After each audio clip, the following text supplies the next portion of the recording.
Donc, bonjour à tous. Je vous remercie d'être aussi nombreux à ce rendez-vous copro sur les aides financières, avec un zoom sur l'ingénierie financière. Nous allons commencer par une présentation de l'Agence parisienne du climat et de la nouvelle aide copropriété, donc MaPrimeRénov' copropriété.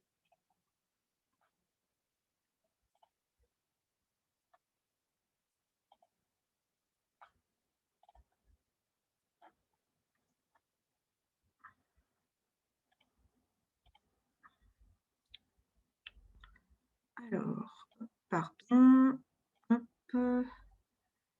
on va mettre en plein écran.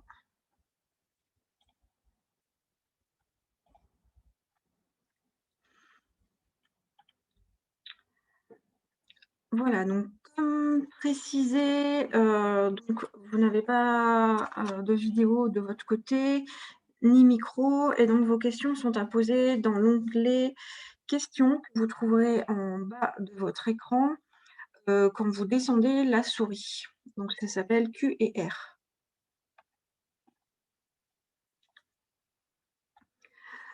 Donc pour commencer, donc je vais vous rappeler le programme d'aujourd'hui. Donc, l'Agence parisienne du climat, donc, qui est représentée par, moi-même, Anne-Sophie Pouzol et par, mon collègue, Marc Théiot qui va nous répondre à vos questions. Donc on va vous faire une présentation de l'agence, et une présentation de MaPrimeRénov' copropriété. Ensuite, c'est monsieur Claustre, directeur d'Île-de-France Énergie, qui va vous présenter le rôle, de l'ingénierie financière dans un plan de financement. Donc ça va balayer à la fois les aides financières, classiques et également les prêts collectifs, donc avec le regard vraiment de l'ingénieur financier. Et ensuite, vous aurez une phase de questions-réponses, donc en passant par l'onglet Q&R. Donc si l'intervention de monsieur Claustre finit avant 16h, vous pourra commencer les questions avant. Donc si vous êtes nombreux, on ne répondra qu'aux questions principales et qui restent générales. Donc notre rôle à l'Agence parisienne du climat, qui est une association, loi 1901, qui a été créée par la ville de Paris, qui est soutenue par, l'ADEME et qui a pour objectif de mettre en œuvre le plan climat de la ville de Paris. Donc pour cela, on s'appuie sur 3 axes. Donc informer et conseiller, sur le climat. Donc là, c'est pleinement, notre rôle aujourd'hui, donc notamment par ces webinaires et par l'accompagnement dont je vais vous parler juste après. Accélérer la transition écologique et animer un laboratoire de la transition énergétique. Donc un des premiers moyens de nous retrouver, c'est de prendre rendez-vous pour des conseils à partir de ce lien, et du numéro de téléphone. Donc vous aurez un conseiller faire, notamment pour des questions plutôt individuelles. Et ensuite, si vous souhaitez réfléchir à une démarche globale dans le cadre, de votre copropriété, vous avez, l'outil Coach Copro qui est beaucoup plus adapté. Donc on va vous mettre le lien, dans le chat pour que vous puissiez vous inscrire. Donc c'est un lien entre les copropriétaires et les professionnels. On vous accompagne tout le long de la prestation, enfin de vos prestations, pour vous conseiller sur, la démarche à suivre et vous envoyer vers les professionnels, compétents. Pour cela, on passe par plusieurs outils, notamment l'annuaire des professionnels, donc qui rassemble des professionnels pour tous les secteurs nécessaires, en travaux de copropriété, de l'audit jusqu'à la réalisation des travaux. La, carte des copropriétés, rénovées, donc sur laquelle vous pouvez trouver des exemples, de copropriétés qui ont été rénovées ou qui sont en cours de travaux. Vous pouvez également trier ces copropriétés en fonction des caractéristiques, de la vôtre pour avoir des exemples plus précis sur votre, contexte. Donc ensuite, je vais pouvoir vous présenter donc les grandes lignes de l'aide MaPrimeRénov' copropriété. Sachant que dans tous les cas, vous pourrez revenir vers nous à travers, la plateforme Coach CoPro pour avoir une explication plus précise de ces aides, dans le cadre de votre dossier et également, pour avoir un conseil sur l'ensemble de la prestation qui pourrait vous être faite. Comme je vous ai dit, on accompagne à toutes les échelles. Alors, je me permets de regarder si notre intervenant est arrivé.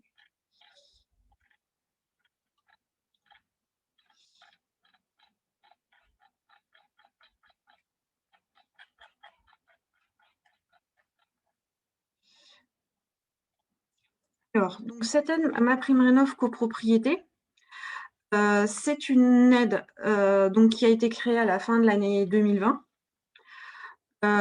Donc elle permet d'avoir des aides, donc c'est l'ANA, l'Agence nationale pour l'amélioration de l'habitat, qui la distribue, mais elle s'appelle bien MaPrimeRénov' copropriété.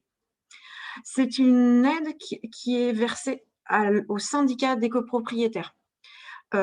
Pour tout type de copropriété, vous avez des critères, qui sont assez classiques, 75 de propriétaires bailleurs ou occupants dans les lots de copropriété et cette aide n'est pas soumise à des conditions de ressources. C'est une aide qui, peut aller jusqu'à 25 du montant des travaux hors taxes, avec un plafond de 3 750 € par logement. Vous avez une obligation d'être accompagné par une assistance à maîtrise d'ouvrage. Donc pour ça, vous avez, un financement de cette assistance également par le biais de MaPrimeRénov' et une valorisation des aides liées au certificat d'économie d'énergie qui sont cumulables avec MaPrimeRénov' copropriété dans la majorité, des cas. Donc vous avez également, en plus de ces aides, collectives, des primes complémentaires qui sont cumulables en fonction des types de travaux que vous allez faire et de ce que vous allez atteindre comme gain énergétique. Donc vous avez un bonus de sortie de passoire thermique. Si votre, immeuble avant travaux est classé en F ou G et si les travaux vous permettent de sortir de ces étiquettes. De la même manière, si les travaux vous permettent d'atteindre une étiquette A ou B après travaux. Ensuite, en parallèle, il peut y avoir des aides individuelles pour les propriétaires occupants qui ont des revenus dits modestes ou très modestes. Donc ça fera partie de l'assistance à maîtrise d'ouvrage, de vous accompagner et de vérifier l'éligibilité des propriétaires occupants de la copropriété.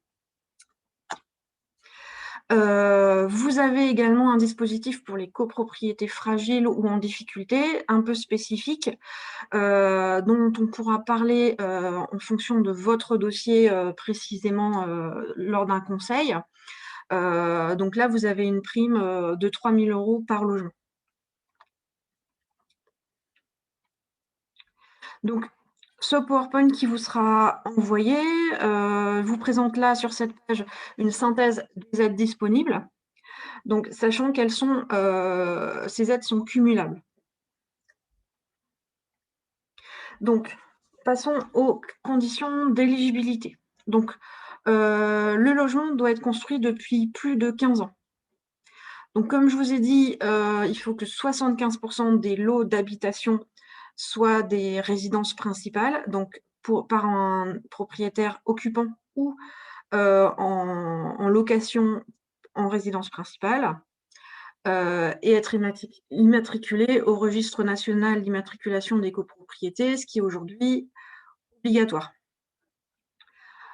Il y a la réalisation d'un audit énergétique qui est obligatoire pour justifier d'un gain énergétique de 35 en énergie primaire. Donc ça, c'est quelque chose qui vous sera expliqué, pareil en conseil personnalisé sur votre copropriété. Le diagnostic technique global, qui est proposé par l'Agence parisienne du climat, inclut dans son volet une justification du gain énergétique qui vous permet l'accès à cette aide. Donc, comme je vous ai dit tout à l'heure, l'accompagnement par une assistance à maîtrise d'ouvrage et des travaux réalisés par des professionnels RGE, ça c'est toujours le cas pour des travaux si vous souhaitez bénéficier d'aide financière. Donc, dans le PowerPoint, je vous rajouterai les liens vers la plateforme Coach CoPro, l'annuaire des professionnels et la carte des copropriétés rénovée.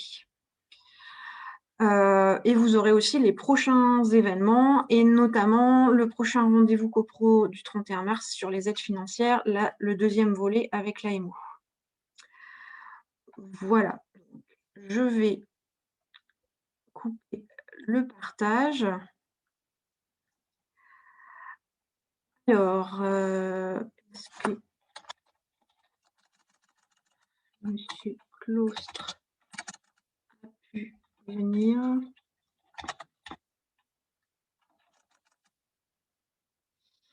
Alors, notre intervenant était encore en réunion. Donc je vais voir s'il y a des petites questions sur lesquelles je peux répondre en attendant qu'il arrive. Alors, tout ce qui est lié au montant des primes, il n'est pas possible d'y répondre tant que vous n'avez pas un dossier avec des programmes de travaux créés. Donc, ces questions-là, on ne pourra pas y répondre lors de ce webinaire. Donc, Monsieur Claustre est arrivé. Donc, je vais lui donner les droits. Il va pouvoir vous présenter son PowerPoint.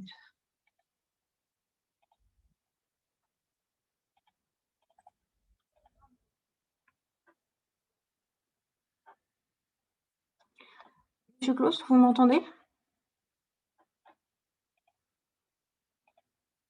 Trop tard? Oui, c'est bon. Bonjour. Je vous entends. Bonjour.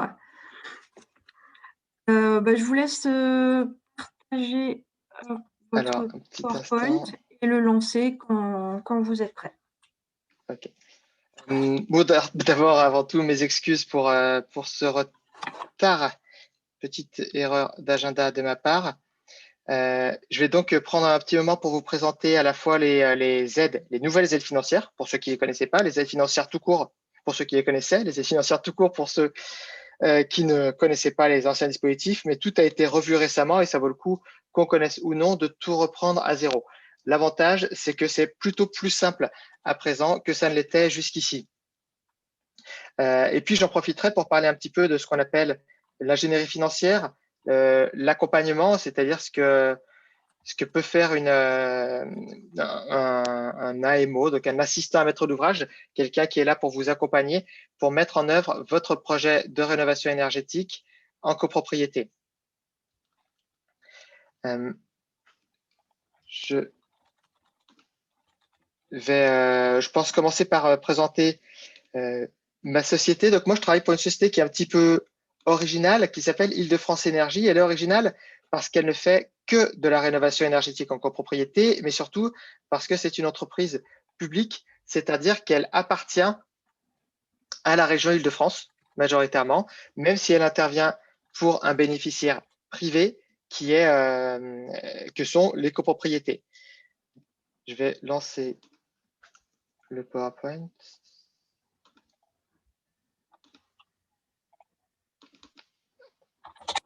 Voilà, vous devez voir mon écran, je pense. C'est bon.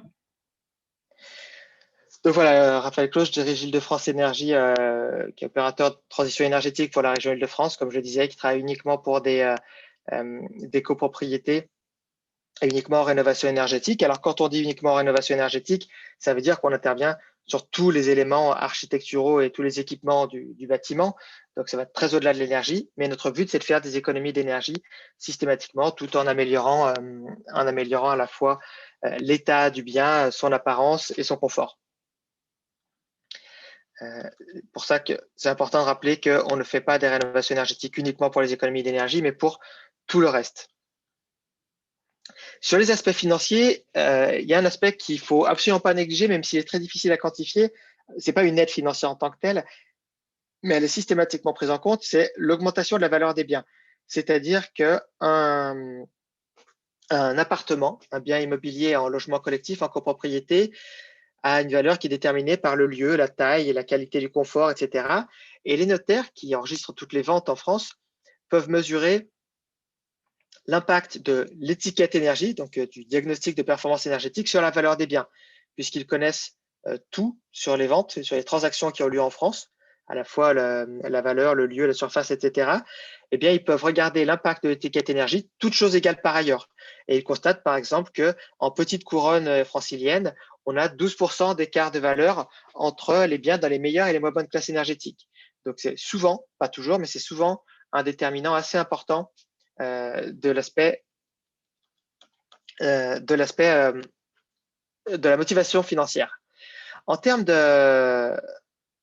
d'ingénierie qui est mobilisée, alors là, j'ai décrit la manière dont nous intervenons, mais ça vaut sur tout projet, que ce soit avec nous ou pas avec nous. Quand on intervient sur un projet, et on considère en général qu'il faut 3 ingénieries. Une maîtrise d'œuvre architecturale ou un architecte, c'est-à-dire un spécialiste du bâtiment qui va pouvoir définir les solutions techniques sur les aspects bâtiment, donc isolation de façade et ravalement, changement des menuiseries et traitement des occultations, c'est-à-dire des volets, des persiennes, etc. Isolation des planchers bas, des planchers hauts. Donc, tous ces aspects, c'est un architecte ou un maître d'œuvre architectural qui va d'une part définir les solutions techniques, dessiner le bâtiment après et qui va faire la mise en concurrence des entreprises pour le compte de la copropriété. Mais il va aussi falloir, pour une rénovation énergétique en copropriété, un bureau d'études thermiques et fluides qui aura en général deux fonctions.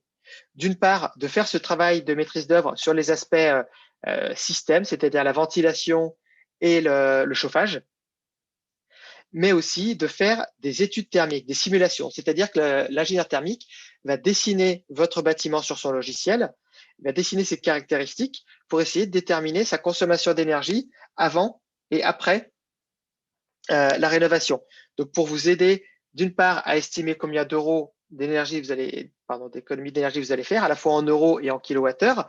Et puis, ça va aussi conditionner les aides, puisque vous allez le voir quand je vais en parler un petit peu plus en détail, les aides sont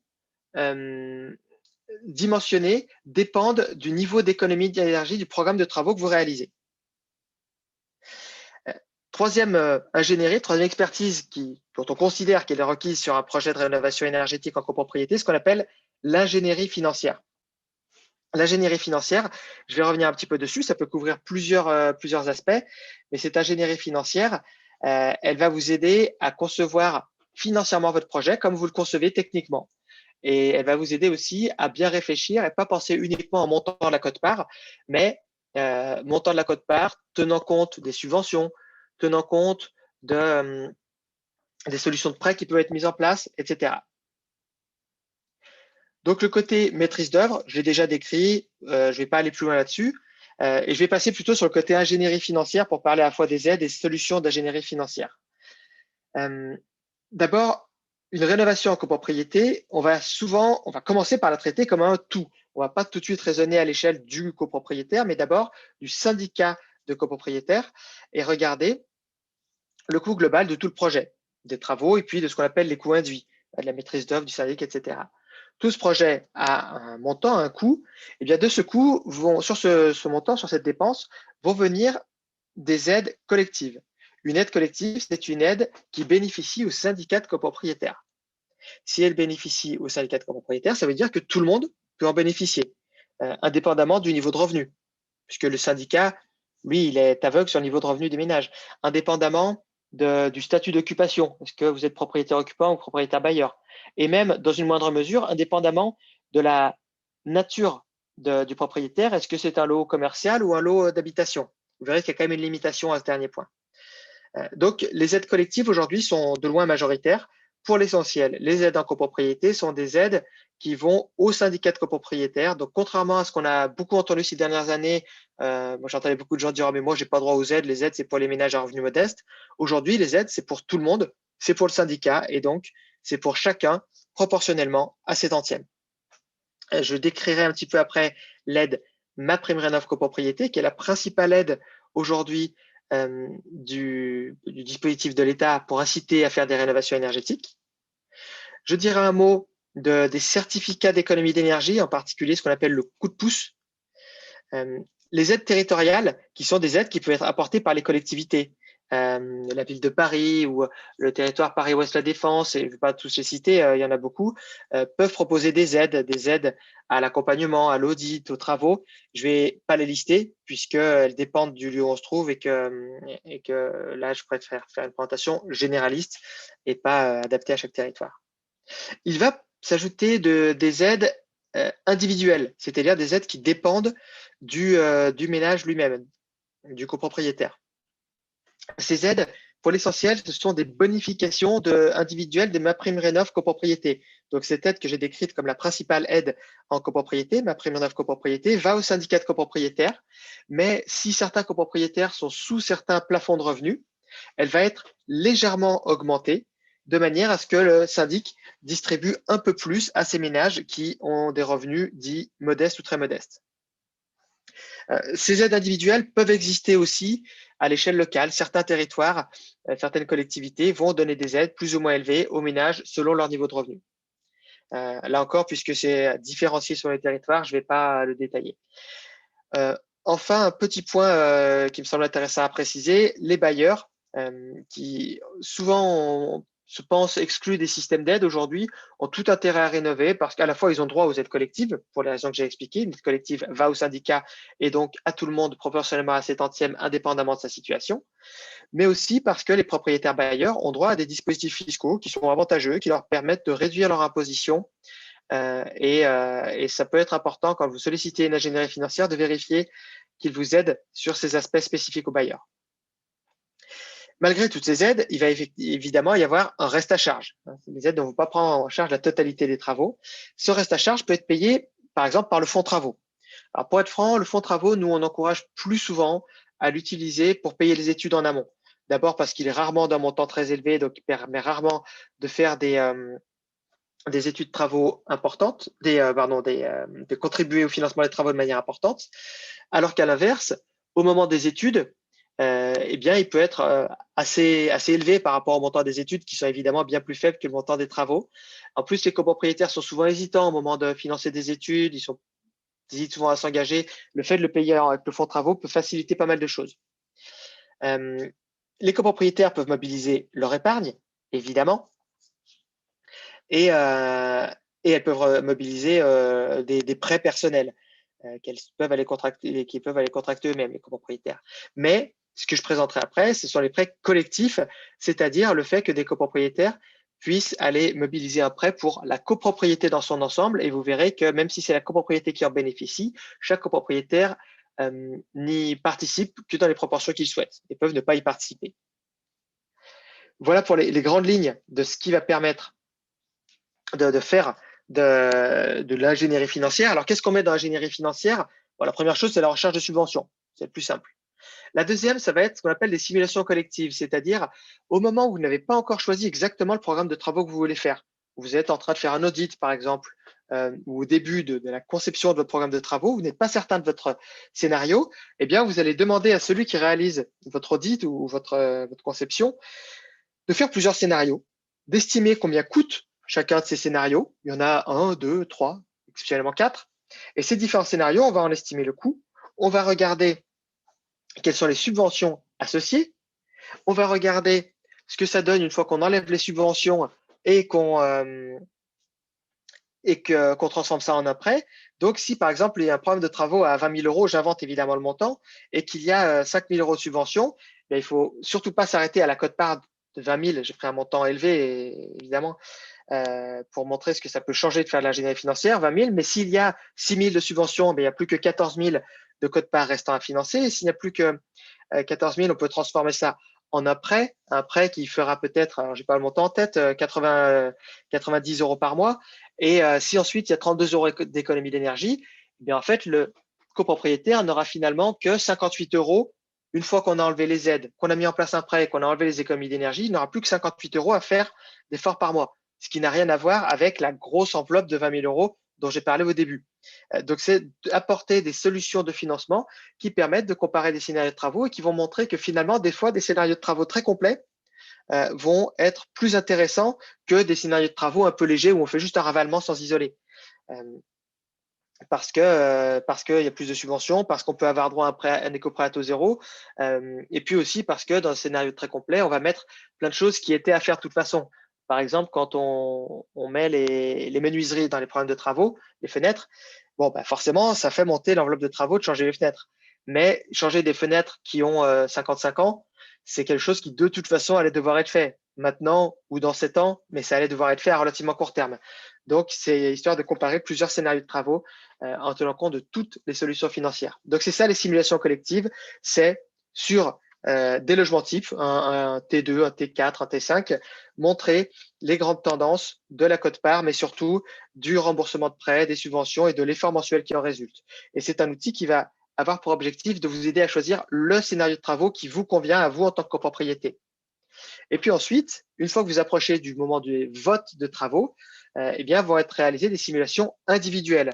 Là, le but, c'est pas de vous aider à choisir un scénario, c'est de savoir exactement quel va être l'impact des travaux proposés au vote pour vous personnellement. Donc, il s'agit plus de dire pour un logement type, pour un T2, pour un T5, mais il s'agit de dire pour vous, Madame X, Monsieur Y, à votre adresse, envoyez un courrier reprenant les grands indicateurs que j'ai donnés tout à l'heure, la quote-part, les subventions, le montant de prêt, l'effort mensuel, etc., mais de le faire vraiment sur mesure de manière précise. Et ça, au moment où on le fait, juste avant le vote de travaux, c'est très précis parce qu'on a fini la consultation des entreprises. Donc, ce ne sont plus des estimations de votre maître d'œuvre, ce sont des montants réels sur lesquels sont engagées les entreprises. Les subventions, elles sont plus estimées, mais elles sont normalement sécurisées. Donc, ça veut dire qu'on connaît tous les éléments et ça devient un plan de financement qui est vraiment individuel et qui est précis, qui est un outil d'aide à la décision pour votre vote.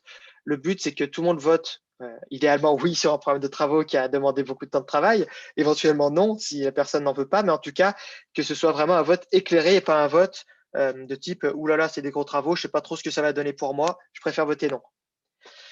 Donc voilà les différents types de simulations de plans de financement. Des plans de financement un peu type, un peu plus simplifié pour vous aider à choisir votre programme de travaux et un plan de financement individuel très précis juste avant les travaux pour que vous soyez certain de l'impact sur votre cas personnel. Et puis, des informations spécifiques pour les bailleurs parce que les aides ne sont pas toujours exactement les mêmes et qu'il y a ces dispositifs d'aide fiscale qu'on appelle le déficit foncier qui sont un petit peu particuliers. Donc, ça peut être important d'avoir dans une mission d'ingénierie financière cet aspect-là. Ce que je décris, ce sont des choses qu'on propose et que vous pouvez demander à n'importe quel cabinet d'ingénierie financière pour voir ce que vous pouvez espérer des missions d'ingénierie financière. Ensuite, les solutions, parce que ce n'est pas le tout de vous dire ce que ça pourrait donner, mais il faut mettre en place pour vous ces solutions. Donc d'abord, allez chercher les subventions pour votre compte, pour le compte de votre copropriété. Ensuite, allez chercher des solutions d'avance de ces aides. La plupart des aides arrivent après après les appels de charges, bien sûr, après que les factures ont été payées. Et donc, c'est pas simple, c'est-à-dire qu'il vous faut une solution pour payer le montant des aides. Donc, vous pouvez demander à votre ingénieur financier d'aller vous chercher des solutions d'avance d'aide. On parle parfois de préfinancement d'aide pour que vous n'ayez pas vous-même à les avancer. Ensuite, votre ingénieur financier va vous chercher un contrat de certificat d'économie d'énergie. Je vais revenir un petit peu sur les certificats d'économie d'énergie. Et puis, il va vous mettre en place, vous aider à aller chercher un contrat de prêt collectif et idéalement des coprêts à taux zéro collectif. Je vais reparler un petit peu à la fois des deux subventions principales que sont MaPrimeRénov' copropriété, les certificats d'économie d'énergie et puis ensuite du prêt. Donc les deux principales subventions. Là, c'est vraiment très résumé parce qu'il y a plus de choses à savoir, mais d'abord, s'il faut savoir deux choses, c'est que les subventions aujourd'hui en copropriété sont plutôt simples. Île-de-France Énergie, on travaille depuis 8 ans sur la copropriété. 2021, c'est la première année où on peut dire ça. Les aides sont plutôt simples.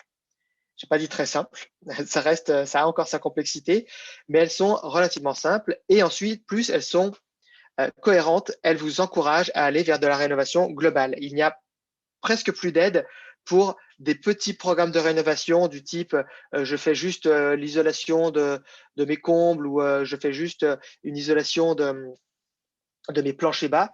Il y a un encouragement très fort à aller vers des programmes de rénovation globaux. Première subvention, la principale, MaPrimeRénov' copropriété, elle va exiger d'une part que vous ayez au moins 35% d'économie d'énergie. Ces 35%, ce ne sont pas 35% mesurés, c'est les études thermiques doivent montrer que votre bâtiment consomme théoriquement 35% de moins après travaux par rapport à ce qu'il consommait avant travaux. D'où la nécessité d'avoir un ingénieur thermique au début, parce que ça va vous être demandé pour obtenir les aides. Et vous allez chercher un programme de travaux qui fait au moins 35%. Alors, on me dit parfois, mais 35, c'est beaucoup, c'est dur à obtenir. La moyenne de ce qu'on fait, nous, Île-de-France Énergie, c'est 48. Donc, 35%, non, c'est pas très difficile pour peu que vous soyez bien accompagné et que vous conceviez un programme de travaux où vous renouvelez tous vos équipements qui sont vieillissants. En général, presque systématiquement, il faut un ravalement de façade avec isolation. Ensuite, le montant de l'aide, il y a quelques autres conditions. Je ne vais pas lister ici, ça pourrait être un peu fastidieux, mais il faut, par exemple, au moins 75% de l'eau d'habitation principale. Tout à l'heure, je vous disais que ça peut bénéficier aux lots commerciaux, donc c'est vrai. Mais par contre, si c'est une copropriété qui est majoritairement en lots commerciaux, là, ça ne fonctionnera pas. Le but, c'est que le gouvernement vise les copropriétés d'habitation, donc elle accepte qu'il y ait jusqu'à 25% de mixité, qui ne sont pas de l'habitation principale, mais les 3/4 doivent être de l'habitation principale. C'est ça la cible de MaPrimeRénov' copropriété. L'aide va être d'un montant de 25% du montant hors taxe, alors du montant éligible, parce que dans un programme de rénovation énergétique globale, il y a toujours des choses qui ne sont pas directement de la rénovation énergétique. Mais donc 25% du montant éligible, avec un plafond. Alors attention, j'entends souvent que c'est plafonné à 3 750 € par logement. Ça n'est pas vrai. C'est plafonné à l'échelle de la copropriété à 3 750 € fois le nombre de logements. Donc, si vous dépassez le plafond, eh bien, le montant de l'aide va être de 3 750 € fois, si vous êtes une copro de 100 logements, je prends 100 parce que c'est plus facile pour la multiplication, ça fera une aide de 375 000 €. Et ensuite, cette aide sera répartie proportionnellement à vos tantièmes. Et donc, un T5 aura beaucoup plus que 3 750 € et un studio aura beaucoup moins que 3 750 €. Donc, il n'y a pas de plafond de 3 750 € par logement. Il y a une aide qui est plafonnée à 3 750 fois le nombre de logements répartis selon les tantièmes. Ça fait une différence notable, évidemment. Puis en plus, il y a des aides qui viennent un petit peu au-delà de ça. Par exemple, MaPrimeRénov' copropriété peut couvrir les frais induits, votre maîtrise d'œuvre, le bureau de contrôle, etc., au-delà des 3 750. Donc, à la fin, on peut couramment arriver à une aide de 4 000 € fois le nombre de logements. Il y a une obligation d'être accompagné. Alors, je n'ai pas remis le terme parce que c'est un terme un peu technique, mais il faut que vous l'enregistriez. Le terme qui est utilisé, c'est le terme AMO. Donc, c'est assistant à maître d'ouvrage. Un maître d'ouvrage, c'est un client, c'est vous, c'est la copropriété. Et l'AMO, c'est celui qui l'assiste. C'est celui qui va l'aider à mettre en place son programme de travaux. Il est obligatoire pour avoir droit à MaPrimeRénov' copropriété de faire appel à un AMO. Vous pouvez soit, alors si je reviens sur mon petit schéma là, il est où mon schéma? Ici. Sur mon schéma, l'AMO, c'est celui qui fait l'ingénierie financière plus ce que j'ai mis là, la dame qui a notre logo à côté. En gros, eux font de l'assistance à maître d'ouvrage. Ils vont vous accompagner sur les aspects financiers. J'ai beaucoup décrit l'ingénierie financière. Vous accompagner sur l'aspect social, c'est-à-dire qu'ils vont aller voir s'il y a des ménages qui ont une fragilité particulière, en particulier des bas revenus, mais ça peut aussi être d'autres formes de fragilité sociale et leur faire un accompagnement un peu plus spécialisé et faire un accompagnement technique en vous aidant à piloter votre maître d'œuvre, architecte et bureau d'études. C'est ça l'AMO. Alors, vous pouvez trouver des offres d'AMO seules, isolées, ou des offres d'AMO intégrées avec, dans une même offre, l'architecte, le bureau d'études et l'AMO. Ça, c'est à la copropriété de décider s'il veut séparer ou s'il veut un seul contrat. En tout cas, aujourd'hui, il faut un AMO qui soit intégré au contrat de maîtrise d'œuvre ou isolé, obligatoire pour avoir MaPrimeRénov' copropriété. Voilà pour les grandes lignes de MaPrimeRénov' copropriété. Je regarderai les questions, je vois qu'elles arrivent. Peut-être que, histoire de faire une petite pause dans mon déroulé, je prends quelques questions. Ça vous va, Anne-Sophie? Alors oui, c'est possible, sachant qu'il y en a déjà beaucoup. Donc, Ok. on verra pour les cibler. Je- Effectivement, si vous envoyez quelques-unes qui vous semblent pertinentes à ce J'ai oublié moment-là, le n'hésitez timing. pas. À quelle heure on doit Vous s'arrêter? avez maximum jusqu'à 16h, vous êtes confortable. Oh, pas tant que ça. Avec, Ok, ça voilà, et marche. les questions, on les déroulera jusqu'à ce que nous n'en ayons plus. Ah, d'accord. Donc, ça peut dépasser 16 heures avec les questions. Oui, jusqu'à Ok. 16h30 maximum. Ah bon, attends, vous avez raison, je suis confortable. Merci. Euh, Est-il possible de solliciter les aides financières publiques bien que le syndicat de copropriété a déjà réalisé des travaux globaux? Non. Alors, pour avoir droit à l'aide que je viens de mentionner, MaPrimeRénov' copropriété, il faut que les ordres de service soient postérieurs au 1er octobre 2020, au 1er octobre dernier. Et de manière générale, il faut demander l'aide avant d'avoir signé vos ordres de service. Donc voilà, il faut l'aide. En gros, l'État veut s'assurer que son aide vous est encouragé à faire des travaux. Et la logique de l'État, c'est de dire si vous avez déjà signé votre ordre de service, ça veut dire que vous avez décidé de le faire avant d'avoir l'aide. Donc, demandez l'aide avant d'avoir signé les ordres de service, les devis. Une fois les aides versées par l'ANA, l'assiette fiscale pour la taxe foncière et la taxe d'habitation est-elle relevée? Non, l'assiette n'est pas relevée. Voire elle peut même être baissée dans certains territoires, il n'y en a pas beaucoup, mais certains territoires baissent les impôts fonciers pour les bâtiments à bas niveau de consommation d'énergie.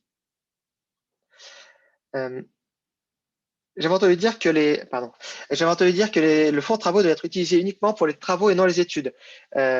Donc non, c'est faux c'est faux. Moi aussi, je l'avais entendu et donc on a fait réaliser une étude juridique par un cabinet d'avocats pour répondre à plusieurs questions qu'on se posait, notamment celle-ci. Je pourrais vous donner le lien de cette étude juridique et il nous confirme que des études et diagnostics qui sont destinés à réaliser des travaux, qui envisagent de réaliser des travaux, peuvent tout à fait être réalisés par le fonds travaux. Ça, il n'y a pas d'ambiguïté. Je vous donnerai les références de l'étude qu'on a fait réaliser avec le cabinet d'avocats Audino et donc il n'y a pas de doute là-dessus. Après la réalisation de l'audit global, si les travaux ne sont pas votés malgré tout en AG, y a-t-il une péremption pour la réalisation des travaux?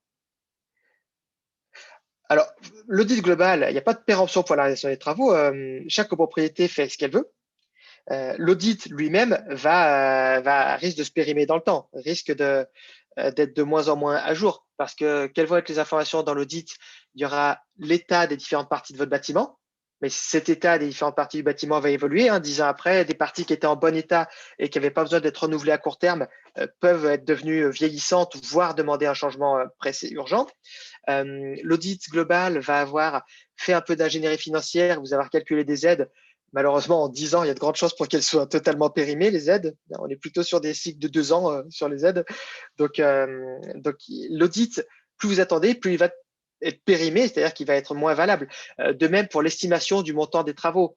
Les montants des travaux, déjà que les audits, quand ils ne sont pas réalisés par des entreprises qui sont elles-mêmes maîtres d'œuvre, ont beaucoup de mal à chiffrer correctement, à estimer correctement les travaux. En plus, si on attend, le prix des travaux évolue. Donc voilà, l'audit vieillit maintenant. Ça ne veut pas dire qu'il est à jeter à la poubelle quand il a 5 ans. Il y a plein d'éléments qui restent valables, mais plus on laisse traîner, moins les infos vont encore être à jour. Qui paye l'ingénierie financière? Combien coûte une prestation dans un cabinet d'ingénierie financière? Le syndic ne peut-il pas être compétent? Par contre, il adore, il adore monter les dossiers de prêt collectif car il se passe de l'heure dessus. Alors, qui paye l'ingénierie financière? C'est celui qui en bénéficie, c'est-à-dire que c'est la copropriété. Ça peut, dans certains cas, être pris. Il peut y avoir un certain niveau d'ingénierie financière pris en compte par une collectivité.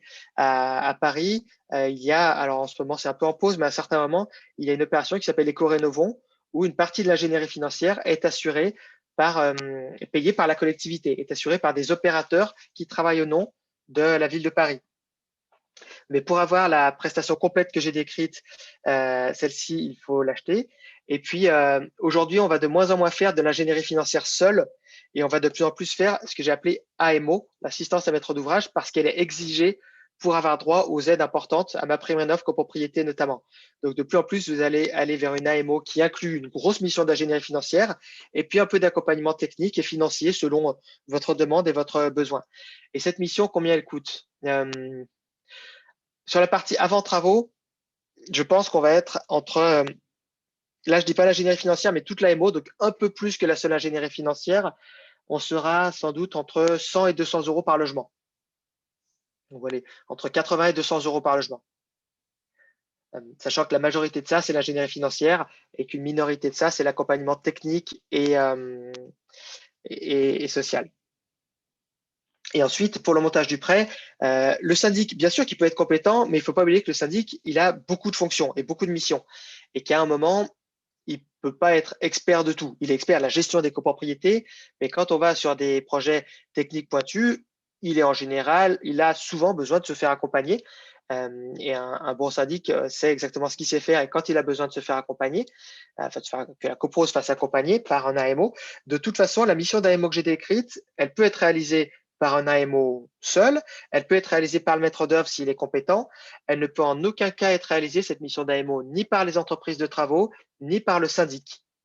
Donc l'ANA, celui qui verse l'aide MaPrimeRénov' copropriété, exige que l'aide soit réalisée par quelqu'un d'autre que le syndic. Donc là, même si le syndic avait la compétence en interne, il faut un tiers pour assurer cette mission. Et le montage des prêts collectifs, le syndic prend des honoraires dessus. Il prend des honoraires normalement sur le suivi d'exécution des travaux, pas spécifiquement sur le montage du prêt collectif. Bon, vu la complexité des prêts collectifs, il y a beaucoup de syndics que j'ai rencontrés qui le font parce que c'est leur métier, mais qui trouvent que c'est pas la partie la plus simple de leur travail. C'est quand même quelque chose d'assez lourd. Comment est rémunéré le cabinet d'ingénierie financière? Et là, je vous l'ai décrit. C'est pas forcément en pourcentage des travaux. Nous, en tout cas, on le chiffre pas en pourcentage des travaux. C'est plutôt lié à la taille de la copropriété. Plutôt 80 € par logement pour une grosse copropriété et plus près de 200 pour une plus petite. Bonjour, je n'ai pas compris à quel moment intervient l'ingénieur financier. Alors, il intervient quand vous le missionnez, mais moi, je vous encourage à le faire intervenir dès le début. Si vous faites un audit, il faut que celui qui réalise l'audit ait des compétences d'ingénierie financière ou que vous lui demandiez d'associer un ingénieur financier. Et quand, après l'audit, vous vous lancez dans une maîtrise d'œuvre de conception, donc vous allez demander à un maître d'œuvre de concevoir votre programme de travaux, assurez-vous que soit lui-même, soit en s'appuyant sur quelqu'un d'autre, il soit compétent en ingénierie financière, puisque les grosses parties de l'ingénierie financière, ça va être de mobiliser les aides, vous aider à choisir le bon scénario. Tout ça, ça se fait avant le vote des travaux. Il y a un peu d'ingénierie financière après les travaux, mais c'est beaucoup moins gros. Bon, il y a le montage des prêts, j'exagère, ça c'est gros. Mais ensuite, il y a vous aider à aller capter les aides en temps utile. Ça, c'est plutôt facile. Quand on n'a plus que ça à faire, c'est qu'on a fait le travail. Donc, le plus tôt possible. Et moi, je vous encourage vraiment à l'avoir au même moment que votre maître d'œuvre pour que ce ne soit pas un projet purement technique sans tenir compte du financier, que ce soit toujours en parallèle. C'est pour ça que nous, on propose de deux types. Soit si c'est nous, vous pouvez nous retenir comme AMO, ingénieur financier seul, ou comme acteur qui fait tout en même temps. Comme ça, nos architectes et nos ingénieurs financiers vous apportent une solution globale. Et il y a d'autres entreprises qui proposent ces solutions globales. Le nouveau DPE qui pourra être établi à partir du 1er juillet 2021 semble être une vraie révolution, beaucoup plus complet que le DPE que nous connaissons et a priori plus intéressant que le DTG. De la conscience a été critiqué. Alors oui et non, le DPE, ça va être une révolution en maison individuelle où de toute façon il ne se passe pas grand-chose. Aujourd'hui, quand une copropriété demande un audit global conforme au cahier des charges de l'Agence parisienne du climat, la copropriété a quelque chose de beaucoup plus précis, costaud qu'un DPE. Donc oui, c'est une révolution en maison individuelle. En copropriété, finalement, un DTG bien fait, alors après, il n'y a pas que des DTG bien faits, mais un DTG conforme à la fois au DTG légal, mais aussi à ce que propose l'APC dans son cahier des charges ou dans son cahier des charges audit global, le DPE est nettement moins pointu que ça. Qui délivre le coup de pouce C2E? J'y arrive juste après, mais je n'oublie pas votre question, Tam. L'AMO doit-il être indépendant de la maîtrise d'œuvre? Non. L'AMO ne doit pas être indépendant de la maîtrise d'œuvre. Ça fait partie du nouveau règlement de l'ANA. L'ANA, constatant qu'il y avait des offres avec de l'AMO intégrée à la maîtrise d'œuvre et qu'elle pouvait bien fonctionner, l'ANA a choisi de permettre d'avoir les AMO qui sont liés à la maîtrise d'œuvre. Donc, l'AMO peut être indépendante de la maîtrise d'œuvre si la copropriété souhaite avoir deux prestataires ou si la copropriété souhaite avoir un seul prestataire, elle peut en avoir un seul. Moi, je suis très à l'aise pour répondre à cette question parce qu'on fait les deux. On fait AMO seul pour les copropriétés qui nous disent qu'elles veulent séparer les deux fonctions et intégrer quand elles veulent les mêmes. Alors, je peux dire de manière tout à fait transparente les avantages que je vois à l'un et à l'autre. Pour moi, c'est plutôt plus simple pour les copropriétés d'avoir un seul prestataire parce qu'en copropriété, c'est compliqué de piloter plusieurs intervenants. Donc, en général, les copropriétés sont contentes de ne pas avoir un AMO, un maître d'œuvre et de se demander qui fait quoi et qu'il y a un frottement entre les deux prestations. Mais il y a des cas où ils préfèrent avoir un AMO. Quand ils préfèrent avoir un AMO, c'est soit s'ils veulent qu'on les aide à choisir le maître d'œuvre, soit si c'est un projet de complexité technique notable, notamment en ce moment, on fait plusieurs immeubles de grande hauteur, et là, je pense que ça vaut le coup de séparer l'AMO, soit si la copropriété veut vraiment un cabinet d'architectes en propre, pas des gens qui sont diplômés en architecture, salariés d'un bureau d'études comme nous, mais d'un cabinet d'architectes en propre. Là, ça vaut le coup de prendre un AMO séparé. Ou si vous avez déjà un architecte, un maître d'œuvre et qui n'est pas AMO lui-même, d'aller chercher un autre. Voilà les différents cas. Comme je vous l'ai dit, nous, on est content de faire l'un ou l'autre. Les deux nous vont. Et je pense que selon les cas, c'est vraiment à vous de voir si vous voulez un seul prestataire ou non. Ensuite, Denis Gobert nous dit « Il est très possible qu'une majorité de copropriétaires votent contre notre projet de rénovation énergétique jugé trop cher malgré une longue étude et un accompagnement Éco-Rénovons Paris et une aide Habiter mieux de l'ANA. Y a-t-il beaucoup d'études qui sont menées mais qui aboutissent à des échecs ?» Alors, moi, je peux vous répondre sur nos projets, mais je ne peux pas vous répondre dans l'ensemble. Globalement, les audits globaux donnent un taux de transformation. Un audit global devient une maîtrise d'œuvre, à ma connaissance, à 7%. Chez nous, c'est 38%, mais en moyenne, c'est 7%. Et ensuite, une maîtrise d'œuvre, chez nous, donne à 78% des travaux votés positivement. Mais par contre, j'ai aucune statistique là-dessus sur le reste des intervenants. Donc, un programme de travaux pour lequel on confie une conception qui plante, ça existe, mais c'est relativement rare. Il y en a des questions. Si vous voulez, vous pourrez dérouler la suite de votre PowerPoint. Il y en aura d'autres, hein, et puis OK. on verra par la suite. Allez, ça marche. Je reprends un petit peu et je vais passer au certificat d'économie d'énergie, ce qui me permettra de répondre justement à la question de Tom qui est en haut de la liste maintenant, qui délivre le coup de pouce. Alors d'abord, les certificats d'économie d'énergie, qu'on appelle parfois la prime énergie. Beaucoup d'entre vous en ont entendu parler. C'est un système d'aide qui est en général versé par les fournisseurs d'énergie. L'État impose aux fournisseurs d'énergie, c'est-à-dire EDF au titre de ses activités électriques ou d'autres fournisseurs d'électricité, LG au titre de ses activités gaz, mais aussi Total ou Leclerc parce qu'ils vendent du pétrole qui est de l'énergie. Toutes ces entreprises sont obligées de contribuer aux économies d'énergie. La loi leur impose de contribuer à économiser X kWh d'énergie par an.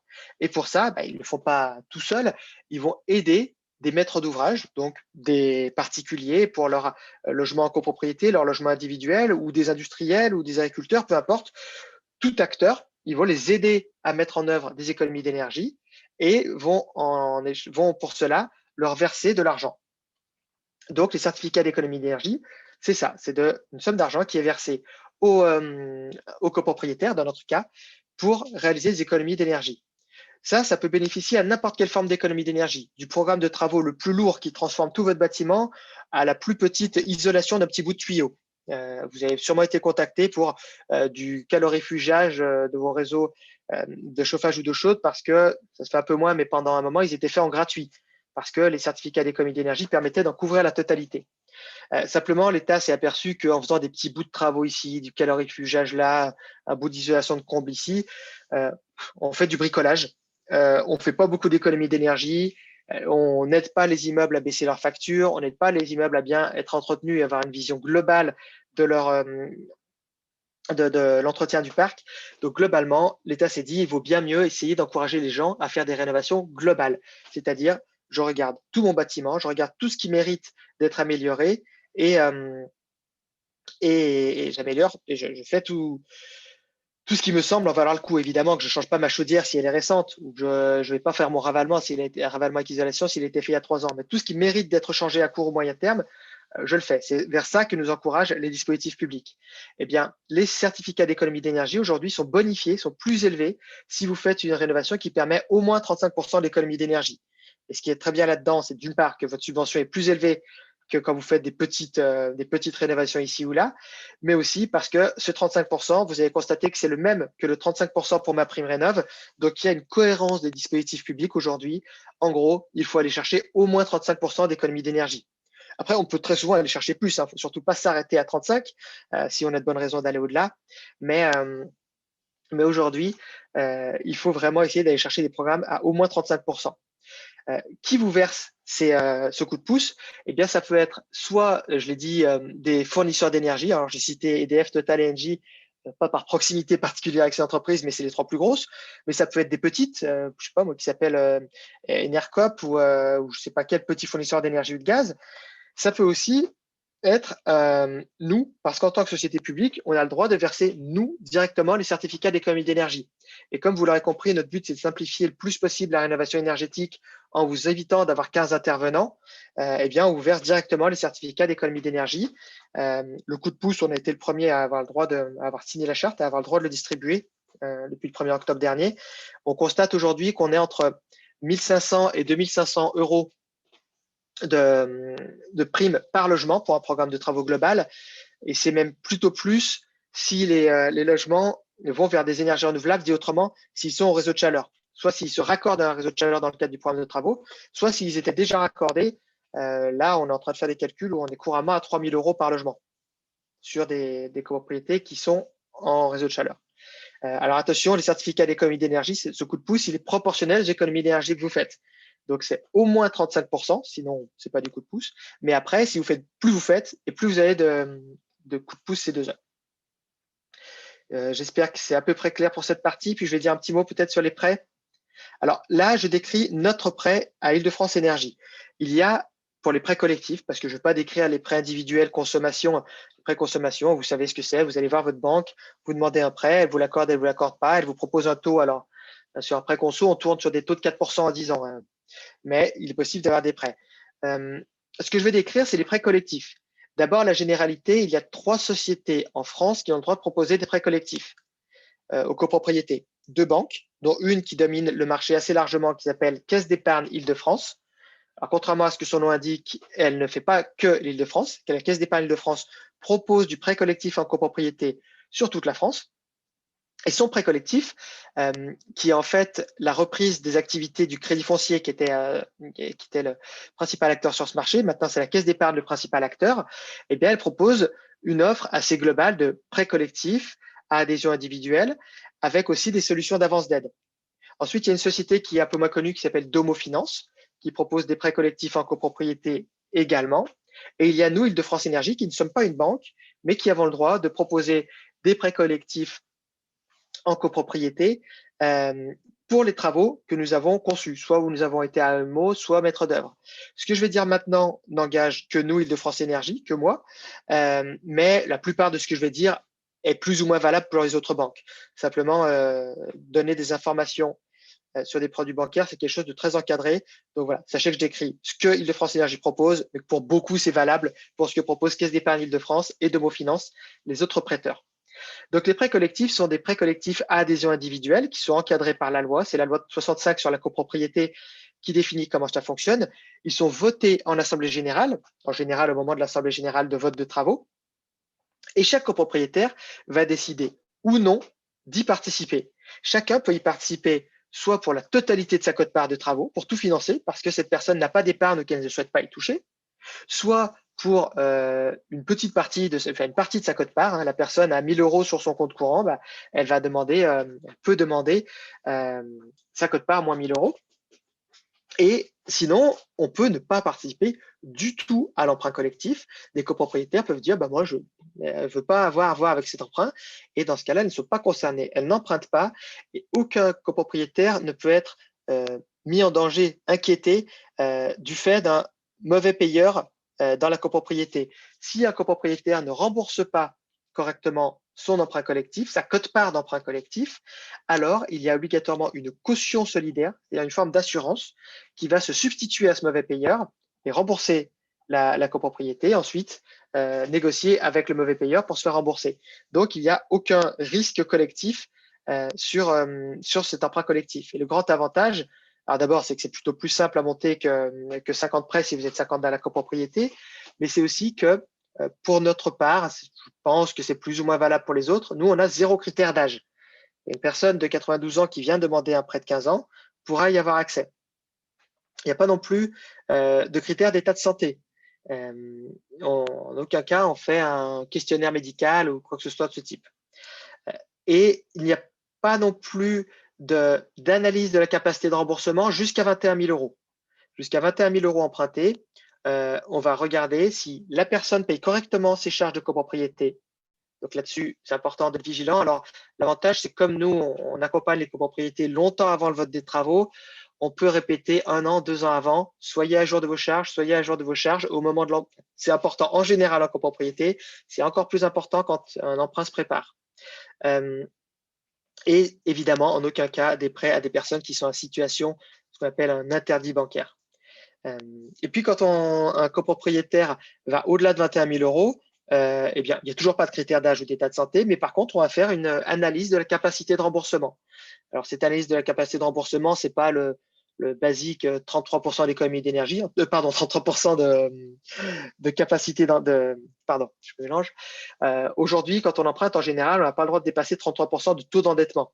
On regarde, nous, de manière un peu plus fine que ça, on regarde les revenus récurrents, les dépenses récurrentes, et on tient compte des économies d'énergie aussi dans la capacité d'emprunt. Tout ça, ça va permettre de faire un éco-prêt à taux zéro et un prêt de marché. L'éco-prêt à taux zéro, c'est l'État qui paye les intérêts pour vous. Et donc, c'est évidemment intéressant d'avoir un éco-prêt à taux zéro sur 15 ans, par exemple. C'est ce qu'on monte en général pour notre part. Ça vous permet d'avoir un taux, alors presque de zéro, il faut quand même payer la caution. Donc, le taux nominal, c'est zéro. La caution, sur 15 ans, elle conduit à avoir un taux TEG de 0,42%, si je ne me trompe pas. Donc, on reste quand même très proche de zéro, donc un taux extrêmement bas. Si certaines parties du programme de travaux ne concernent pas vraiment l'énergie, il faudra rajouter un prêt de marché. Chez nous, en ce moment, il est à 1,66% TEG sur 15 ans, donc on est beaucoup plus bas qu'un prêt conso, et puis ça permet d'embarquer tout le monde, comme je viens de le décrire. Donc, des prêts collectifs qui sont un outil très puissant de financement de programmes de travaux, notamment de programmes de travaux un peu importants. Pour financer des travaux à 500 euros de quote-part par copropriétaire, ça n'a pas tellement d'intérêt. Mais pour les travaux globaux un peu ambitieux, ça vaut le coup de monter des prêts de ce type, et notamment des éco-prêts à taux zéro, qui sont un petit peu lourds à monter. Les syndics qui s'y sont frottés ont généralement trouvé ça assez technique, mais ça a un grand intérêt pour la copropriété. Et de toute façon, votre AMO doit vous aider à le monter. Si c'est nous, évidemment, si c'est nous, c'est simple, c'est nous qui sommes le prêteur et l'AMO. Donc, ça évite d'avoir plusieurs intermédiaires. Vous aurez compris que c'est un de nos principes. Quel est le coût de l'AMO? Alors, comme c'est un métier un petit peu nouveau, j'ai encore un peu de mal à avoir des grilles de prix. Chez nous, pour une rénovation globale un peu ambitieuse, on va être entre 80 et 200 euros par logement. Est-ce qu'un syndic associatif autogéré peut remplacer un syndic professionnel? Oui, évidemment qu'il faut que le syndic bénévole soit prêt à gérer un projet assez costaud. Il faut bien qu'il réfléchisse à ça avant de s'engager dans une rénovation énergétique, mais il n'y a pas d'impossibilité à ça. Dans un projet de surélévation, peut-on cumuler aide ITE du bâtiment pour la copropriété, aide ITE, donc c'est isolation thermique par l'extérieur, du bâtiment pour la copropriété et réfection du toit pour le copropriétaire qui change le toit? Alors, vous pouvez le grouper évidemment. Après, la manière dont vous calculez les économies d'énergie quand il y a de la création de surface supplémentaire, les 35% seront calculés sur la partie existante, sur ce qui ne change pas. Madame Janin dit il n'y a pas de chauffage collectif dans l'immeuble. S'il n'y a pas de chauffage collectif, vous pouvez faire tous les travaux qui ne sont pas sur le chauffage collectif. Et en termes d'économie d'énergie, il y en a pas mal à faire. Tout le ravalement avec isolation par l'extérieur de toutes vos façades, l'isolation de vos combles si c'est des combles ou de vos planchers hauts si c'est une toiture terrasse, l'isolation de vos planchers bas s'ils sont accessibles, le changement de toutes les menuiseries communes, collectives, et le changement de toutes les menuiseries privatives, parce que vous savez que les fenêtres peuvent être changées au titre des travaux dits privatifs d'intérêt collectif, c'est-à-dire que l'Assemblée générale de copropriété peut dire qu'elle souhaite que les copropriétaires qui, par exemple, ont des fenêtres d'origine, changent ces fenêtres d'origine parce qu'elles pèsent sur la facture d'énergie de tout le monde. Donc, c'est évidemment plus simple quand il y a… Et j'ai oublié, pardon, encore un point, la ventilation, qui est un point clé à la fois pour le confort dans les logements et pour la consommation d'énergie. Donc, vous voyez, Madame Nachana, sur votre logement, on ne touchera effectivement pas au chauffage parce qu'il est individuel, mais on peut changer énormément de choses et à moins que plusieurs des interventions que j'ai citées soient impossibles sur votre bâtiment, les 35% d'énergie ont une grande chance d'être accessibles. travaillez-vous avec des partenaires qui s'occupent aussi de toute la partie technique ou est-ce que c'est séparé? Alors, nous, on travaille selon le format que nous demandent les copropriétés. Notre modèle de base, c'est qu'on fait tout en un, accompagnement, maîtrise d'œuvre, prêt, bureau d'études thermiques fluides, etc. Maintenant, chaque copropriété qui nous dit non, moi je souhaite avoir tel acteur pour telle prestation, alors on s'adaptera et on réduira notre intervention. Concernant les prêts individuels ou non, sont-ils dissociés des charges de copropriété? Alors, oui et non, c'est un appel de charge distinct, mais c'est un appel de charge. Donc, ça devient un appel de charge de remboursement de la quote-part de prêt qui est trimestriel. Après un audit architectural de 2018, comment peut-on estimer le temps nécessaire pour conduire un projet de rénovation pour un immeuble de 50 lots par phase? Alors, vous avez déjà fait l'audit. Les deux étapes, je dois l'avoir sur la présentation quelque part. Est-ce que je l'ai? Les étapes, c'est celle-ci. En gros, ça dépend de la motivation du conseil syndical. Si vous êtes vraiment motivé, vous savez que vous avez besoin d'un ravalement, éventuellement de quelques autres travaux, et vous pensez que les autres copropriétaires peuvent être convaincus de se lancer au moins dans l'étude de travaux un peu globaux. Dans ce cas-là, on vous encourage à lancer directement les études de conception. Ça veut dire que l'audit est déjà fait et que s'il n'est pas déjà fait, vous pouvez ne pas en faire. La raison de faire un audit, c'est on n'est pas encore bien sûr de ce qu'on veut faire et ça coûte moins cher que des études de conception. Mais si vous démarrez directement aux études de conception, les études peuvent être faites en 12 mois. Même théoriquement un petit peu moins, mais attention, ça dépend aussi beaucoup de vous. C'est-à-dire que nous, ou votre maître d'œuvre autre, va régulièrement vous envoyer des livrables et vous dire, voilà, j'ai travaillé sur ce rendu, du point de vue de l'apparence architecturale, voici 3 propositions, laquelle retenez-vous? Si le conseil syndical regarde les 3 propositions et 2 semaines après nous dit, je veux la proposition 2, ça va aller vite. Si ils nous font 7 allers-retours et qu'ils disent non, mais ça ne me va toujours pas, là, votre 14e proposition, il m'en faut une autre, et qu'à chaque fois, ils mettent un mois à répondre, le projet va être long. Donc, en fait, ça dépend un peu de nous et ça dépend beaucoup de la copropriété et de sa capacité à décider et à avancer vite. Mais un projet, en théorie, dans nos procédures, ça prend 9 mois. En pratique, quand il va vite, on arrive à descendre à 12 mois et en moyenne, il est à 15. Et donc, en cas extrême, ça peut monter à 18, 21. Voilà, désolé d'avoir donné des réponses multiples, mais ça varie de 12 à 18 pour être simple. Et puis ensuite, à la fin de cette conception, il y a un vote de travaux, ici, où je bouge ma flèche. Ce vote de travaux, il est en même temps un vote de prêt et il va, à son terme, pas permettre de démarrer tout de suite les travaux. Ce qui va commencer, c'est le montage des prêts. Le montage des prêts qui va prendre. Alors, nous, quand on monte des prêts qu'on fait nous-mêmes, on est sur 4-6 mois. Si c'est des prêts, non, on est plutôt sur 6 mois. Et si c'est des prêts qu'on monte auprès d'autres banques, plutôt 12 mois. Et ensuite, le projet démarre. Alors, ensuite, j'espère que j'ai répondu à Mme Kaufmann. Spectateur anonyme nous dit que, sans notre avis, le syndic a lancé des demandes de devis auprès d'entreprises avec lesquelles il a l'habitude de travailler. Comment faire puisqu'il veut les présenter à la prochaine AG? Alors, normalement, l'ordre du jour doit être établi avec le conseil syndical. Par ailleurs, le conseil syndical doit donner un avis motivé sur chacune des résolutions, bon, en particulier les résolutions qui sont impactantes, donc des résolutions de vote de travaux. C'est important que le conseil syndical donne un avis. S'il n'a pas été possible de joindre ces avis écrits à la convocation, il faut que le conseil syndical donne un avis à l'oral.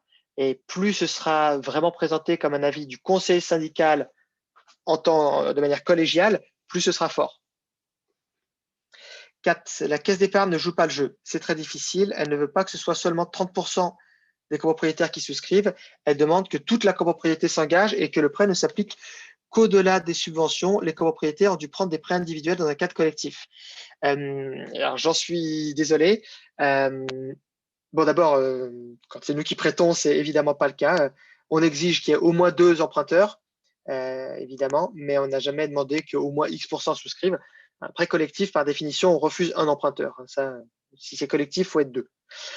Mais on n'a jamais demandé qu'il y ait au moins un certain pourcentage.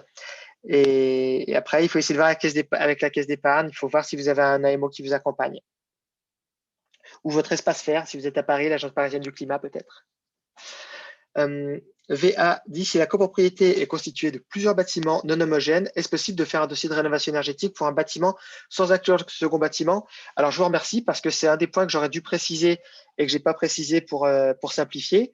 Les 35% d'économie d'énergie ne se calculent pas à l'échelle d'une copropriété, ils se calculent à l'échelle d'un bâtiment.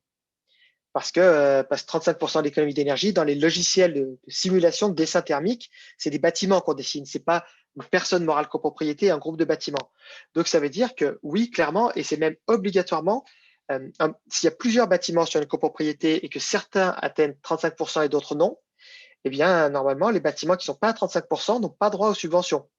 Donc oui, c'est tout à fait possible. Après, évidemment que c'est plutôt souhaitable d'essayer de faire plus gros, de tout mutualiser à l'échelle de la copropriété, mais c'est tout à fait possible de le faire à l'échelle du bâtiment. Là, évidemment que ça demande aussi un petit bout d'analyse de votre règlement de copropriété pour voir comment se font les votes. Mais si le règlement de copropriété est à peu près fonctionnel, tout vote qui concerne le bâti se fait selon une clé bâtiment en général. Ça peut être un peu plus compliqué s'il y a une intervention sur votre chauffage et qu'il y a un chauffage collectif à l'échelle de plusieurs bâtiments. Donc voilà, petite analyse du règlement de copropriété, mais a priori, oui. Si les bâtiments sont mitoyens et que c'est le même type de bâtiment, là, il est éventuellement possible d'avoir l'aide sur les 2 bâtiments. Si c'est les mêmes bâtiments et pas des cages d'escalier, enfin, et que c'est des cages d'escalier différentes. C'est surtout Oui, dans le cas où c'est 2 bâtiments non, non, totalement ouais. différents et par contre, s'ils sont séparés, c'est-à-dire s'ils sont pas, mitoyens, là, c'est sûr, il faut, un gain énergétique de 35% par bâtiment. Tout à fait. Oui, la notion de bâtiment, c'est bâtiment physiquement distinct. Knap dit, si j'ai bien compris, il est vraiment nécessaire d'avoir un audit par un bureau thermique pour avoir accès à toutes ces subventions copropriété individuelle. Oui, alors audit, tout simplement une simulation thermique, qui est un petit bout de l'audit. Il faut absolument avoir des simulations thermiques qui peuvent être faites soit, si vous regardez le schéma qui est derrière, à l'étape de l'audit, soit à la phase de conception, mais il faut une simulation énergétique. Je crois que l'ANA utilise le terme d'évaluation énergétique. En tout cas, il faut qu'un thermicien ait dessiné votre bâtiment avant travaux, dessiné votre état projeté après travaux et qu'il ait estimé les économies d'énergie. Celle-ci prouve qu'il y a à moins 35%. Point de vigilance que j'ai pas mis sur les slides d'avant, le bureau d'études ainsi que toutes les entreprises de travaux doivent absolument avoir la certification RGE. Donc, le bureau d'études qui vous fait votre calcul de pourcentage d'économie d'énergie ainsi que les entreprises de travaux, là, ça doit vraiment être un réflexe maintenant. Tout doit être RGE. Fourati dit, depuis 2 ans, ma copropriété ne veut pas entendre parler d'un audit. Individuellement, je suis au 3e et dernier étage et je dispose de 50% des combles environ.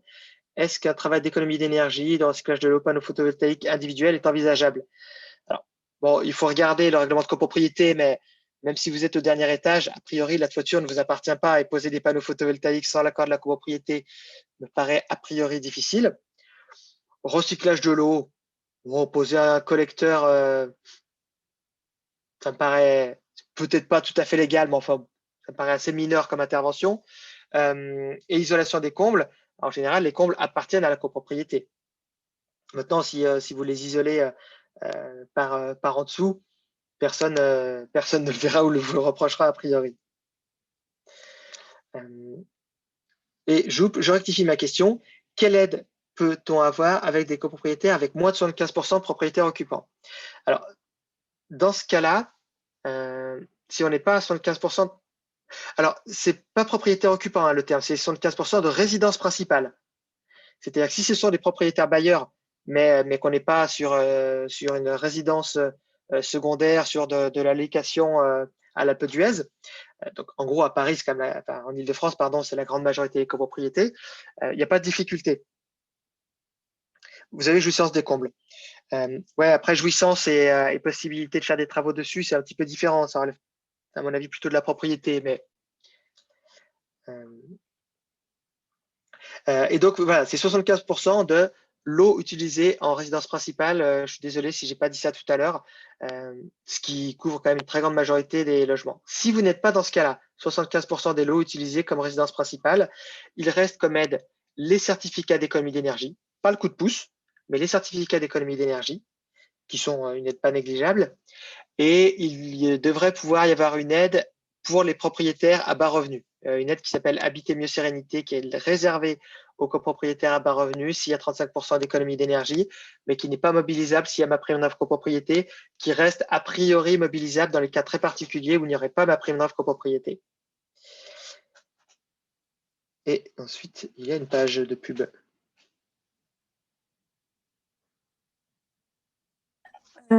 Je ne sais pas si vous aviez fini complètement votre présentation, Alors, Monsieur Claustre. je peux rapidement passer sur Oui. quoi faire à quel moment. C'est vrai, j'ai dit, vous pouvez vous engager directement sur la conception. Ça, c'est pour gagner du temps. C'est loin d'être le cas le plus commun. Le cas le plus commun, c'est on ne sait encore pas exactement ce qu'on doit faire, mais on est bien conscient quand même qu'il va falloir se poser des questions. Vous pouvez commencer par un audit global, un DTG. L'avantage, c'est que ça va vous permettre de voir où vous en êtes, de regarder quel scénario de travaux peut être mis en œuvre et d'envisager ensuite de vous lancer ou pas dans une conception. Vous pouvez aussi aller chercher une AMO seule, ce que je vous ai indiqué tout à l'heure, à tout moment, au moins pour aller percevoir les aides de ma prime neuf copropriété. Alors l'idéal, c'est plutôt possible, mais il y a plein de projets en ce moment qui nous rappellent qui nous appellent un peu en catastrophe en disant mais moi je suis en train de concevoir mon projet, il me faut une AMO, est-ce que vous pouvez nous rejoindre? Et puis évidemment votre espace faire, mais si vous êtes ici, c'est que vous connaissez l'Agence parisienne du climat. Et puis si vous avez besoin de vous former, il y a un MOOC qui a été créé que l'on a créé, un MOOC, pardon, c'est une formation gratuite en ligne, dont la 3e session va démarrer dans quelques jours ou aujourd'hui? Aujourd'hui. Donc, c'est une session de formation pour les copropriétaires ou les professionnels de la copropriété. On a eu sur les 2 sessions précédentes pas mal de gestionnaires de copropriété et d'architectes. Et là, l'effort de formation est estimé à 1h30 fois 5 semaines environ. Donc, ça demande un effort pas négligeable, mais c'est conçu pour être acceptable. On a déjà un peu plus de 2000 participants qui ont participé. Nous pourrons vous envoyer l'ensemble des présentations, notamment avec les liens vers la formation, vers les plateformes, par mail. Donc, je vous invite à remplir le formulaire. Je vais vous remettre le lien sur le formulaire pour mettre votre adresse mail et on vous enverra dans la semaine les PowerPoint. Alors, je ne sais pas s'il reste des questions. Ville de Alors, Paris finance-t-elle encore les audits? Alors, je vous laisse répondre, Anne-Sophie. Alors, actuellement, l'aide est suspendue, donc on attend de nouvelles aides normalement pour le milieu de l'année. Donc pour l'instant, on ne peut pas encore vous en dire plus. Par contre, on peut déjà anticiper la possibilité d'obtenir ces aides en préparant les devis, et ensuite éventuellement en votant à un audit sous condition d'obtenir des aides publiques. Donc de toute façon, il y aura une communication s'il y a des nouvelles aides sur l'audit grand public, donc vous serez tenus au courant et par le biais également de la plateforme Coach Copro.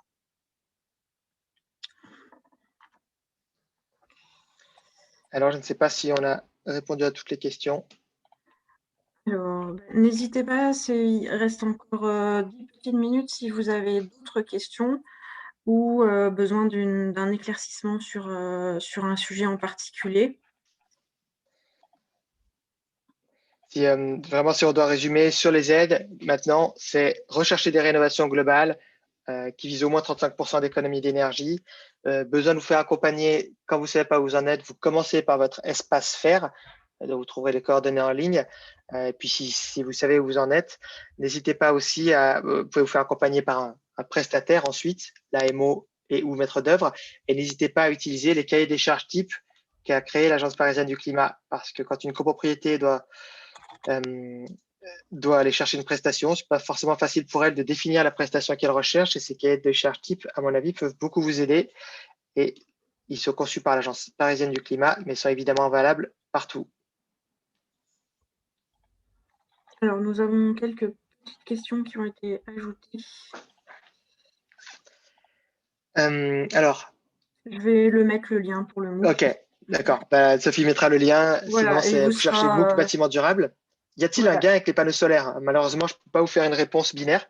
D'abord, il existe deux types de panneaux solaires. Des panneaux solaires dits thermiques qui servent à produire une partie de votre eau chaude sanitaire, voire une partie du chauffage, mais c'est plus rare. Et des panneaux solaires photovoltaïques qui servent à produire de l'électricité qui va être consommée pour partie dans le bâtiment, pour partie injectée dans le réseau et vendue. Est-ce qu'il y a un gain? Il y a un gain, oui, parce que vous allez économiser de l'argent de chauffage, de chaude sanitaire quand c'est les panneaux solaires thermiques.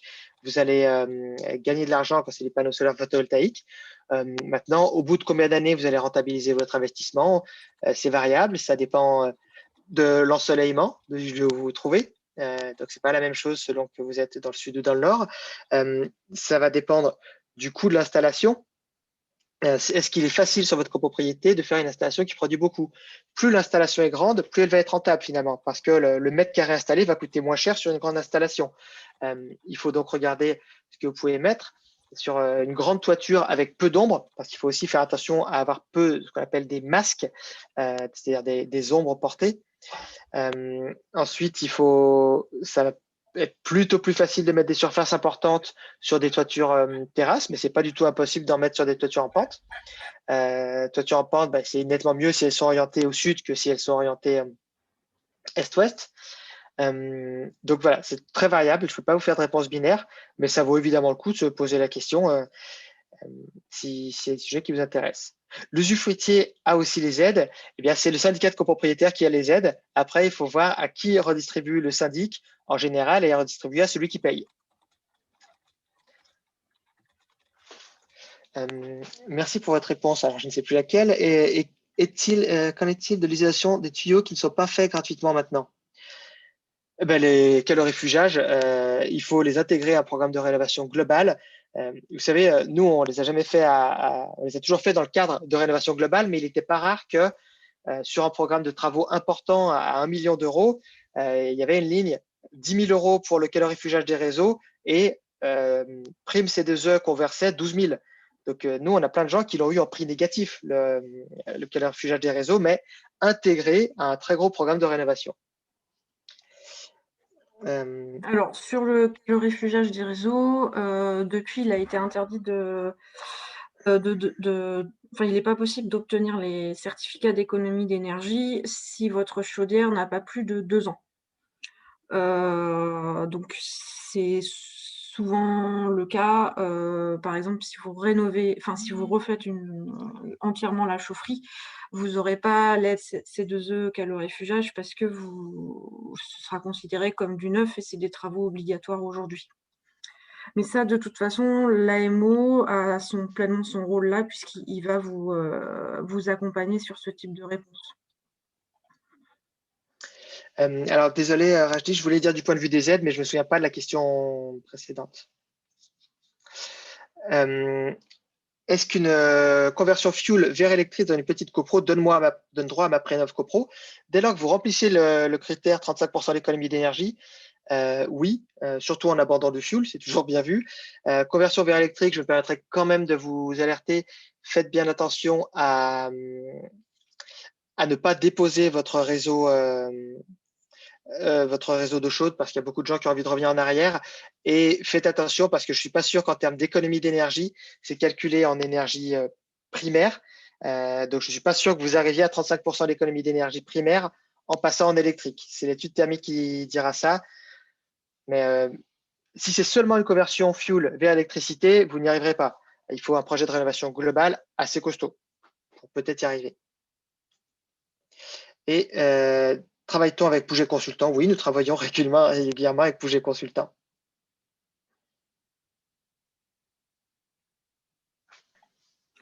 Je pense qu'on a fait le tour des principales questions sur ce sujet-là. Donc, nous allons vous envoyer les PowerPoint. Vous pourrez également, en vous inscrivant sur la plateforme Coach CoPro, avoir des conseils personnalisés sur votre projet de copropriété. Je vous informe, la semaine prochaine, il y aura, aussi, un webinaire sur les aides financières, mais là avec un zoom spécifique sur une assistance à maîtrise d'ouvrage.